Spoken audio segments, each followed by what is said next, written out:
इसके बाद आप अगर मोर फिल पर क्लिक करेंगे,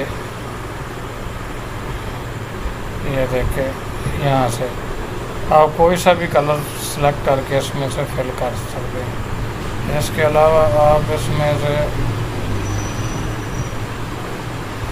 कस्टम कलर पर क्लिक करेंगे तो ये देखिए यहाँ से आप कस्टम कलर अपनी मर्ज़ी का भी चुन सकते हैं। इसको ओके करेंगे तो ये आ जाएगा। उसके बाद इसी में जनाब ये आई ड्रॉपर की टूल है, ये आप आई ड्रॉपर से कोई भी कलर सेलेक्ट करेंगे।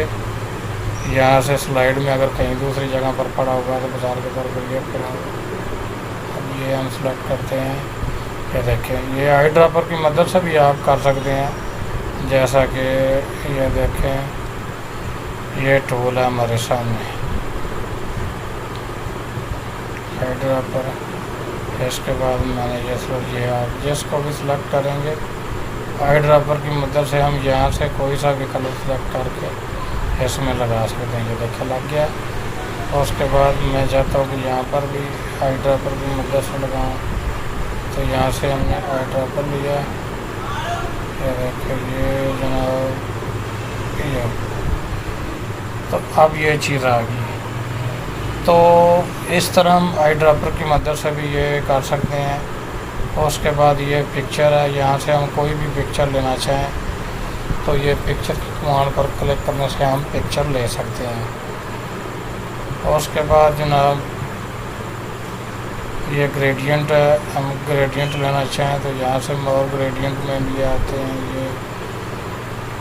तो यहाँ से जनाब हम ग्रेडियंट भी ले सकते हैं,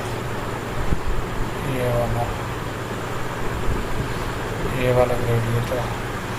अच्छा, और उसके बाद हम अगर ग्रेडियंट के नीचे जाएं, ये टेक्सचर है, टेक्सचर की कमांड से हम यहाँ से टेक्सचर भी इसमें से ले सकते हैं। कोई सा भी आप टेक्सचर लेना चाहें तो आप इस पर क्लिक करें यहाँ से, तो ये आप ले सकते हैं। ये देखिए ये वाला टेक्सचर, ये इसमें से कोई सा भी आप ले सकते हैं। ये बड़े खूबसूरत से टेक्सचर है, इसमें से आप कोई सा भी टेक्सचर ले सकते हैं। इसके बाद ये हो गया टेक्सचर। इसके बाद जनाब शेप आउटलाइन, ये मावर आउटलाइन है। ये शेप की आप आउटलाइन देना चाहें इनमें से किसी भी कलर की, तो ये आप इधर से दे सकते हैं। ये देखिए RGB भी है और HSL भी है। ये आप रेड ग्रीन ब्लू जो